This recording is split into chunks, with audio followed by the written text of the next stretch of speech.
ছোটবেলায়ও যদি জানতাম কিছু পাখি মানুষের চেয়েও ভালো বাসা বানায়। চলো তোমাদের বাবুই পাখির জাদু দেখায়। বাবুই একটি ছোট উজ্জ্বল হলুদ রঙের পাখি, ইয়া তার অবিশ্বাস্য বাসা তাত্রির জন্য বিখ্যাত। শুধু তার ঠোঁট ব্যবহার করে এই চতুর পাখিটি লম্বা গাছ আর পাতা বুনে এমন ঝুলন্ত বাসা তাত্রি করে, ইয়া দেখতে আরামদায়ক মজার মতো। প্রতিটি বাসা সাবধানে গিঁট দেওয়া, মোচারানো এবং গুঞ্জাহায়। কোনো হাতের প্রয়োজন নেই। আর শোনো, পুরুষ বাবুই পাখিটি মেয়েদের প্রভাবিত করার জন্য সমস্ত বাসা তাত্রির কাজ করে, এই আশায় সে তার বাসাটি পরিবার শুরু করার জন্য বেছে নেবে।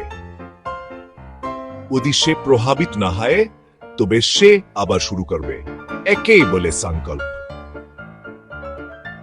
পরের বার যখন তোমরা বাতাসে বাবুই পাখির বাসা দুলতে দেখবে, মনে রেখো প্রকৃতি ছোট ছোট প্রতিভায় পূর্ণ। কে জানতে একটি ছোট্ট পাখি আমাদের ধৈর্য, সৃজনশীলতা এবং কখনো হাল না ছাড়ার বিষয়ে এত কিছু শেখাতে পারে।